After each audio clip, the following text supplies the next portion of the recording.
ಚಂದ್ರಶೇಖರ್ ಸ್ವಾಮೀಜಿ ವಿರುದ್ಧ ಎಫ್ಐಆರ್ ಆಗಿರುವ ವಿಚಾರಕ್ಕೆ ಸಂಬಂಧಪಟ್ಟಂತೆ ರಾಜ್ಯ ಸರ್ಕಾರದ ವಿರುದ್ಧ ಬಿಜೆಪಿ ಕಿಡಿಕಾರಿದೆ. ಕಾನೂನು ಪ್ರಕಾರ ಏನು ಮಾಡಬೇಕೋ ಮಾಡ್ತಾರೆ, ಕಾನೂನು ಚೌಕಟ್ಟಿನಲ್ಲಿ ಬಂದರೆ ಕ್ರಮ ಅಂತೇಳಿ ಸಿದ್ದರಾಮಯ್ಯ ಅವರು ಹೇಳಿದ್ದಾರೆ. ಸಿಎಂ ಸಿದ್ದರಾಮಯ್ಯ ಅವರು ಹೇಳಿದ್ದಾರೆ, ಯಾರು ಕೂಡ ಕಾನೂನಿಗಿಂತ ದೊಡ್ಡವರಲ್ಲ, ಕಾನೂನು ಪ್ರಕಾರ ಏನು ಮಾಡಬೇಕು ಅದನ್ನು ಮಾಡ್ತಾರೆ. ಕಾನೂನು ಚೌಕಟ್ಟಿನಲ್ಲಿ ಬಂದರೆ ಅದು ಕ್ರಮ ಆಗುತ್ತೆ, ಕಾನೂನಿಗಿಂತ ಯಾರು ದೊಡ್ಡವರಲ್ಲ. ನಾನು ಮಾತಾಡಿದ್ರು ಕೇಸ್ ಹಾಕ್ತಾರೆ ಅಂತ ಇನ್ನು ಸಿಎಂ ಡಿ.ಕೆ. ಶಿವಕುಮಾರ್ ಅವರು ಹೇಳಿದ್ದಾರೆ. ಕಾನೂನು ಪ್ರಕಾರ ಕಾನೂನು ದೃಷ್ಟಿನಲ್ಲಿ ಏನು ಮಾಡಬೇಕು ಅದನ್ನು ಮಾಡ್ತಾರೆ ಅಷ್ಟೇ. ಕಾನೂನು ಈಗ ಕಾನೂನು ಚೌಕಟ್ಟಿನಲ್ಲಿ ಬರಲಿಲ್ಲ ಅಂದ್ರೆ ಮಾಡಲ್ಲ, ಕಾನೂನು ಚೌಕಟ್ಟಿನಲ್ಲಿ ಬರ್ತೀವಿ ಅಂದ್ರೆ ಮಾಡ್ತಾರೆ ಅಷ್ಟೇ. ಚೀಫ್ ಮಿನಿಸ್ಟರ್ ಉತ್ತರ ಕೊಟ್ಟಿದ್ದಾರೆ, ವಿಧಾನಸೌಧದಲ್ಲಿ ಚೀಫ್ ಮಿನಿಸ್ಟರ್ ಉತ್ತರ ಕೊಟ್ಟಿದ್ದಾರೆ. ನಾನು ನಮ್ಮ ಸ್ವಾಮಿಗಳಿಗೂ ರಿಕ್ವೆಸ್ಟ್ ಮಾಡ್ತೀನಿ, ಎಲ್ಲಾ ಸ್ವಾಮಿಗಳಿಗೂ ರಿಕ್ವೆಸ್ಟ್ ಮಾಡ್ತೀನಿ, ಸಂವಿಧಾನ ಹಕ್ಕು ಯಾರ ಹಕ್ಕು ಬಗ್ಗೆಗೂ ಯಾರು ಮಾತಾಡೋಕ್ಕೆ ಅವಕಾಶ ಬೇಡ, ಜಾತಿಗಳಲ್ಲಿ ಬೇಡ. ನಾವೆಲ್ಲ ಮಾನವ ಧರ್ಮ, ನಮ್ದು ಮಾನವ ಧರ್ಮ, ನಮ್ದು ಸಂವಿಧಾನ, ಇವೆರಡಕ್ಕೂ ಕೂಡ ನಾವು ಹೆಚ್ಚಿಗೆ ಒತ್ತನ್ನು ಕೊಟ್ಟು ಹೋಗ್ಬೇಕು. ನಾನು ಸ್ವಾಮಿಗಳಿಗೆ ಹೇಳ್ತೀನಿ, ಪೊಲೀಸ್ ಅವ್ರಿಗೂ ಹೇಳ್ತೀನಿ. ಹಾಗಂತ ಯಾರು ಏನ್ ಮಾಡ್ತೀರಿ, ಯಾರು ಲಾಗಿನ ದೊಡ್ಡವರಿಲ್ಲ, ಕಾನೂನ್ಗೆ ಯಾರು ದೊಡ್ಡವರಿಲ್ಲ. ಯಾರೋ ಒಂದು ಸಣ್ಣ ಪೋಸ್ಟಿಗೆ ಏನಾದ್ರು ಹೆಚ್ಚು ಕಮ್ಮಿ ಮಾಡಿದ್ರೆ ಕೇಸ್ ಹಾಕ್ತೀವಿ ಪೊಲೀಸ್ ಅವರು. ನಾನಾದ್ರು ನನ್ನ ಮೇಲೆ ಕೇಸ್ ಹಾಕಿ, ನಮ್ಮ ಕಾಂಗ್ರೆಸ್ ಆಫೀಸ್ ಹುಡುಗಗಳ ಮೇಲೆಲ್ಲ ಕೇಸ್ ಹಾಕ್ತೀವಿ. ಕೆಂಗಲ್ ಹನುಮಂತಯ್ಯ ಅವರ 45ನೇ ಪುಣ್ಯ ಸ್ಮರಣೆ ದಿನದ ಆಚರಣೆ ಮಾಡಲಾಯಿತು. ಸಿಎಂ ಸಿದ್ದರಾಮಯ್ಯ ವಿಧಾನಸೌಧ ಮುಂಭಾಗದ ಕೆಂಗಲ್ ಹನುಮಂತಯ್ಯ ಪ್ರತಿಮೆಗೆ ಪುಷ್ಪಾರ್ಚನೆಯನ್ನ ಮಾಡಿದ್ದಾರೆ.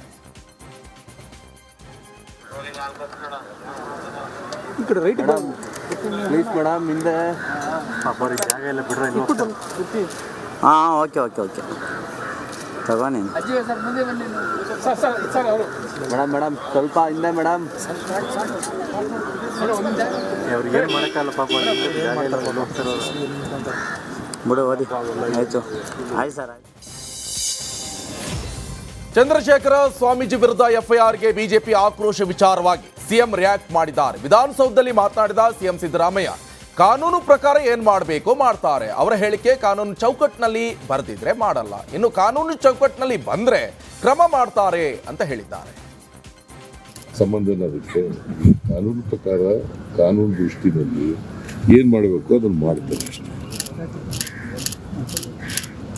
ಕಾನೂನು ಈಗ ಕಾನೂನು ಚೌಕಟ್ಟಿನಲ್ಲಿ ಬರಲಿಲ್ಲ ಅಂದ್ರೆ ಮಾಡಲ್ಲ, ಕಾನೂನು ಚೌಕಟ್ಟಿನಲ್ಲಿ ಬರ್ತೀವಿ ಅಂದ್ರೆ ಮಾಡ್ತಾರೆ. ಸಂಬಂಧ ಅದಕ್ಕೆ.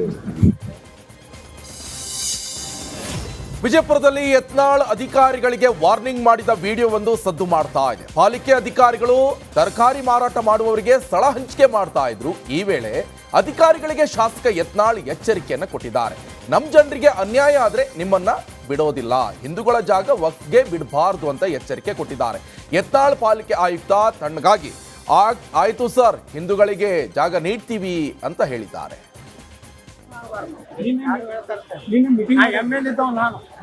ನಾನು ನನ್ನ ಮಗ ಗ್ರಾಮ ಪಂಚಾಯತ್ಗೆ ಹಾಕಿ ಬಂದು ಮತ್ತೆ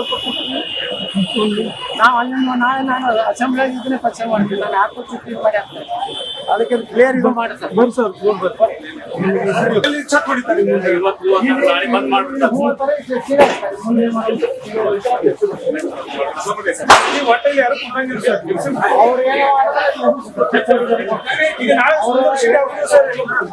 ಅವರು ಧಮಕಿ ಕೊಡುದು ಅವ್ರಿಗೆ ಕಥಾನೆ ಸೋಮಿ ಹಿಂದಕ್ಕೆ ನಮ್ಮವರೆಲ್ಲ ಬಂದಿದ್ದು ನಾಯ್ಕೋಡು ಮಾಡಿದ್ರೆ ಯಾರಿಗೂ ವ್ಯಾಪಾರ ಮಾಡಿಸ್ಕೊಡುದಿಲ್ಲ. ದಾಟಿ ಬರಬಾರ್ದು ಮಾಡಿ ಒಳಗಿಂದ ಏನೋ ಯಾರು. ಮಾಜಿ ಸಿಎಂ ಬಿಎಸ್ ಯಡಿಯೂರಪ್ಪ ಅವರ ಮನೆ ದಾವಣಗೆರೆ ರಾಜಕೀಯ ಪವರ್ ಸೆಂಟರ್ ಆಗಿದೆ. ಬಿಎಸ್ವೈ ನಿವಾಸದಲ್ಲಿ ವಿಜೇಂದ್ರ ಆಪ್ತರ ಜೊತೆ ಯಡಿಯೂರಪ್ಪ ಮಹತ್ವದ ಸಭೆ ನಡೆಸಿದ್ದಾರೆ. ಯಡಿಯೂರಪ್ಪ ಬೆಂಬಲಿಗ ಮುಖಂಡರಿಗೆ ಯತ್ನಾಳ್ ಅವರನ್ನ ಪಕ್ಷದಿಂದ ಉಚ್ಚಾಟನೆಗೆ ಕೂಗು ಕೂಡ ಕೇಳಿ ಬರ್ತಾ ಇದೆ. ಅಲ್ಲದೆ ದಾವಣಗೆರೆಯಲ್ಲಿ ಸಮಾವೇಶ ನಡೆಸುವ ಕುರಿತು ಚರ್ಚೆ ಕೂಡ ನಡೆಸಲಾಗಿದೆ. ವಿಜೇಂದ್ರ ವಿರುದ್ಧ ಹೊಂದಾಣಿಕೆ ದಾಖಲೆ ಕುರಿತು ಯತ್ನಾಳ್ ಹೇಳಿಕೆಗೆ ವಿಜೇಂದ್ರ ರಿಯಾಕ್ಟ್ ಮಾಡಿದ್ದಾರೆ. ಕೆಲವರು ತಮ್ಮ ವೈಯಕ್ತಿಕ ಹಿತಾಸಕ್ತಿಗೆ ಪ್ರತ್ಯೇಕವಾಗಿ ಹೋಗ್ತಿದ್ದಾರೆ. ಭ್ರಷ್ಟ ಕಾಂಗ್ರೆಸ್ ಸರ್ಕಾರದ ವಿರುದ್ಧ ಒಗ್ಗಟ್ಟಿನ ಹೋರಾಟ ಮಾಡಬೇಕು, ಆದರೆ ಅವರಿಗೆ ಅರ್ಥ ಆಗ್ತಾ ಇಲ್ಲ. ಯಡಿಯೂರಪ್ಪ ಮತ್ತೆ ವಿಜೇಂದ್ರಗೆ ಬಯ್ಯೋದೇ ಒಂದು ಪದವಿ ಅನ್ಕೊಂಡಿದ್ದಾರೆ ಅಂತ ಗುಡುಗಿದ್ದಾರೆ. ನನ್ನ ವಿರುದ್ಧ ಏನೇ ದಾಖಲೆ ಇದ್ರೂ ಕೂಡ ಯತ್ನಾಳ್ ತಡ ಮಾಡದೆ ಬಿಡುಗಡೆ ಮಾಡಲಿ ಅಂತ ಸವಾಲು ಹಾಕಿದ್ರು. ಒಂದು ಕ್ಷಣನೂ ಕೂಡ ತಡೆ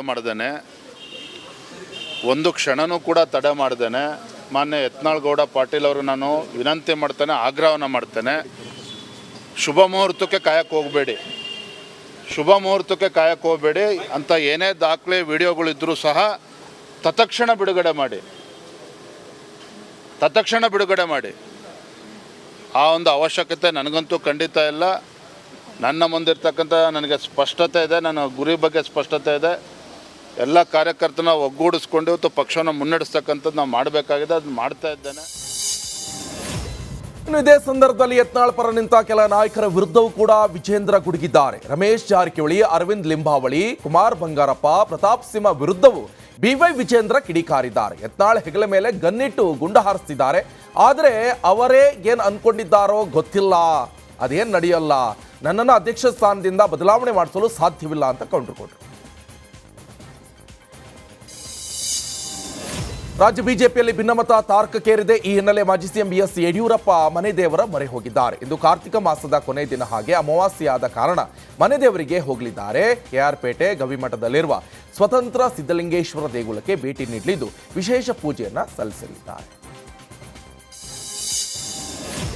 ಬಿವೈ ವಿಜೇಂದ್ರ ನೇತೃತ್ವದಲ್ಲಿ ಪಕ್ಷ ಸಂಘಟನೆ ಮಾಡಬೇಕಿದೆ ಅಂತ BC ಪಾಟೀಲ್ ಹೇಳಿಕೆಯನ್ನು ಕೊಟ್ಟಿದ್ದಾರೆ. ರೆಬಲ್ಸ್ ನಾಯಕರ ವಿಚಾರವಾಗಿ ಮಾತನಾಡಿದ ಅವರು, ಹೈಕಮಾಂಡ್ ಇರೋದು ಅಧ್ಯಕ್ಷರ ಪರವಾಗಿ, ಅಗತ್ಯತೆ ಬಿದ್ದರೆ ನಾವೆಲ್ಲರೂ ಕೂಡ ಹೋಗಿ ಹೈಕಮಾಂಡ್ ಭೇಟಿ ಮಾಡ್ತೇವೆ ಅಂತ ಹೇಳಿದ್ದಾರೆ. ಇದರ ಬಗ್ಗೆ ಯಡಿಯೂರಪ್ಪರವರನ್ನ ಭೇಟಿಯಾಗಿ ಮಾತುಕತೆ ನಡೆಸಿ ಅವರ ಗಮನಕ್ಕೆ ತಂದಿದ್ದೇವೆ ಅಂತ ತಿಳಿಸಿದರು. ಪಕ್ಷದ ಅಧ್ಯಕ್ಷರಾದಂಥ ವಿಜೇಂದ್ರ ಅವರ ನೇತೃತ್ವದಲ್ಲಿ ನಾವೆಲ್ಲರೂ ಕೂಡ ಪಕ್ಷವನ್ನು ಸಂಘಟನೆ ಮಾಡಿ ಮುಂದಿನ ದಿನಗಳಲ್ಲಿ ಅವರ ನೇತೃತ್ವದಲ್ಲಿ ಚುನಾವಣೆಗೆ ಹೋಗಿ ಮತ್ತೆ 130-135 ಸೀಟುಗಳನ್ನು ಗೆದ್ದು ಅಧಿಕಾರಕ್ಕೆ ಬರಬೇಕು ಅನ್ನೋಂಥ ಒಂದು ಬೇಡಿಕೆಯನ್ನು ದೇವರುಗಳಲ್ಲಿ ನಾವು ಇಟ್ಟು ಬಂದಿದ್ದೇವೆ. ಇದಾದ ನಂತರ ನಾವು ನಮ್ಮ ಪಕ್ಷದ ಇದುವರೆಗೂ ನಾವು ಯಡಿಯೂರಪ್ಪನವ್ರನ್ನ ಭೇಟಿ ಆಗಿರಲಿಲ್ಲ. ಈಗ ಏನು ನಡೆದಿದೆ ಅಂಥೇಳಿ, ಏಕೆಂದರೆ ನಾವು ಪ್ರತ್ಯೇಕವಾಗಿ ಹೋಗಿದ್ದರೂ ಕೂಡ ನಾವು ಪಕ್ಷದ ಪರವಾಗಿ ಮತ್ತು ಈ ಪಕ್ಷದ ನೇತಾರರಾದಂಥ ಯಡಿಯೂರಪ್ಪನವರಿದ್ದಾರೆ, ಅವ್ರ ಪರವಾಗಿ. ಇನ್ನು ರೇಣುಕಾಚಾರ್ಯ ಅವರಿಗೆ ಊರಿನಲ್ಲಿ ಮರ್ಯಾದೆ ಇಲ್ಲ, ಜನ ಅವರನ್ನ ತಿರಸ್ಕರಿಸಿದ್ದಾರೆ ಎನ್ನುವ ಪ್ರತಾಪ್ ಸಿಂಹ ಮಾತಿಗೆ ರೇಣುಕಾಚಾರ್ಯ ಕೌಂಟರ್ ಕೊಟ್ಟಿದ್ದಾರೆ.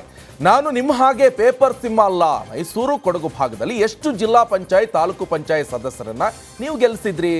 ನಿನಗೆ ಟಿಕೆಟ್ ಕೊಡಬಾರ್ದು ಅಂತ ಯಾರೆಲ್ಲ ಪತ್ರವನ್ನು ಬರೆದಿದ್ದಾರೆ ಅಂತ ಗೊತ್ತು. ಇಂಥವ್ರ ಬಗ್ಗೆ ನಾನು ಯಾಕೆ ಮಾತನಾಡಲಿ? ವಿಜೇಂದ್ರ ಅವರೇ ಮುಂದಿನ ಚುನಾವಣೆ ತನಕ ಅಧ್ಯಕ್ಷ ಆಗಿರ್ತಾರೆ ಅಂತ ತಿರುಗೇಟ್ ಕೊಟ್ಟರು. ನಿನ್ನೆ ನನ್ನ ಬಗ್ಗೆ ಪೇಪರ್ ಸಿಂಹ ಒಂದು ಹೇಳಿಕೆಯನ್ನು ಕೊಟ್ಟಿದ್ದಾರೆ. ಸೋತವರು, ತಿರಸ್ಕಾರ ಆದವರು, ತಿಪ್ಪೆಗೆಸಿದ್ದಾರೆ, ತಿಪ್ಪೆ ಸಾರ್ ಬಗ್ಗೆ ಮಾತಾಡಿದ್ದಾರೆ. ಆಯ್ತಪ್ಪ, ಪೇಪರ್ ಸಿಂಹ